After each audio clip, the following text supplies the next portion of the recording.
Hi everybody, welcome to JenTalks. I'm recording from a new destination today, so hopefully everything will go to plan. I won't have dogs barking or people knocking at the door. So I just wanted to remind you that today's talk is on empathy. And empathy was chosen for this week because it naturally follows the last two talks on grief. Grief and how we deal with grief goes hand in hand with empathy. So I suppose I'm going to start with an understanding of empathy. Empathy is one of these emotions that we tend to get wrong.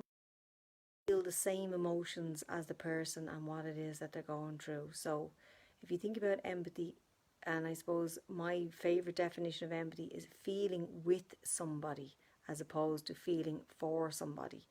And what we mean by that is when we show somebody empathy, we actually dig deep into our own life experience and feel something where we have been moved before in our lives, and we use that emotion to connect us to the person. So empathy builds connection, and instead of separating ourselves from somebody by some of the barriers to empathy that we tend to lean into, we actually move closer to them. One of my favourite kind of videos or descriptions of empathy is Brené Brown's little animated video on empathy versus sympathy. And she talks about is empathy is where when somebody is struggling or overwhelmed or in pain, and it's like as if they've fallen down a hole. Empathy is when we get down into the hole with them and we say, I see you, I hear you, I've got you. It goes back to what I was talking about on grief. That grief is very much about seeing somebody, seeing them for who they are, hearing what it is they're going through, and holding a sacred space for them. So empathy builds connection by allowing us to feel with the person. So what we often get mixed up in is the idea of sympathy, where we feel sorry for the person and we move ourselves away from them, we disconnect from them. And when we decide to feel sorry for somebody, that just causes a wedge between the person and what it is they're going through, rather than digging in deep and saying, if somebody has been in a car crash, you don't need to have been in a car crash to feel empathy for them. So the idea that we walk in that person's shoes, you don't need to feel what it's like to have been in a car crash. But you might understand that their feeling of shame or their feeling of loss or their feeling of hurt is something that you have experienced, and say, yes, that must be very difficult for you. You must be feeling very lost right now. You must be feeling very upset. And that's what empathy is. What we tend to do incorrectly with empathy is often the idea that we compete with somebody's pain. So we might say, oh, you think that was bad? You want to see what happened to my car? We often go, oh, I'm so shocked by what has happened. That could never happen to me.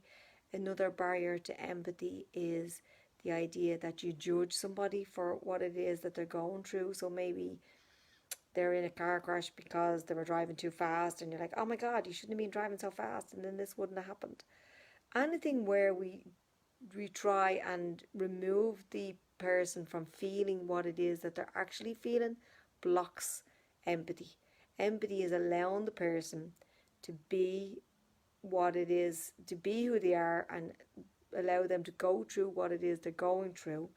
Is allows us to walk with them shoulder to shoulder, or sit with them in the dark if that is what they need, without trying to find a solution, without trying to sticky plaster a solution over their problem by saying things like, well, at least you weren't killed, or could have been worse. That's a real classic one, isn't it? Of course it could have been worse. It could always be worse. So we try, and instead of trying to push forward and try and express our uncomfortableness with their pain, to allow them to sit in pain and to listen with our hearts and our open mind and both our ears and our body language, and also to hold them in a sacred space. So if you think about somebody, the next time you experience somebody that's in any kind of emotional, mental or physical pain, the best gift you can give them is to be present, to be focused, to be non-judgmental, to be kind, and to just be there, as opposed to being in the past or in the future, and to offer them any support and comfort that you can.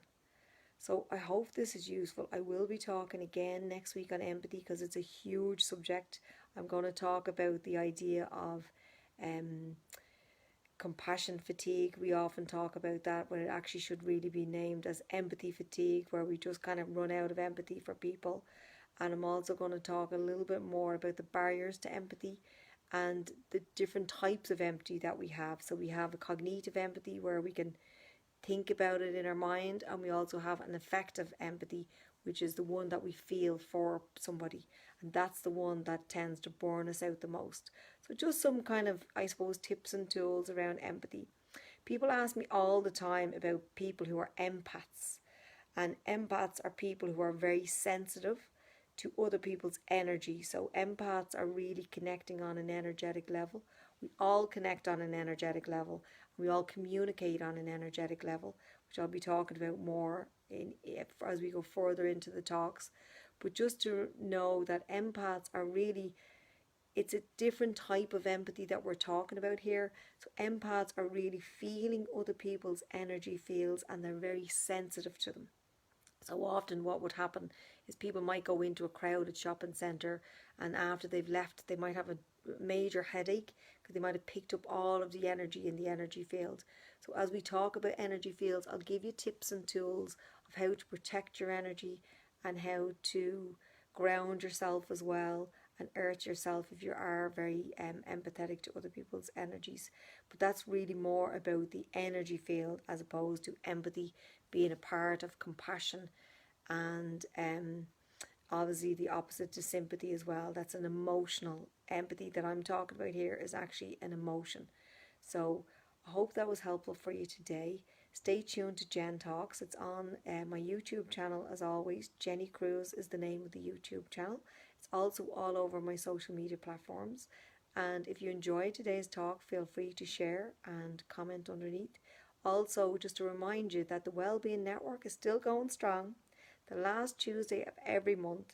And speaking of energy, we have the gorgeous Susan Mullen as a guest speaker, and she will be talking about positive EFT, which is emotional freedom technique, and she's going to be teaching tapping as a solution for stress, anxiety, metabolism, energy, sleep, you name it.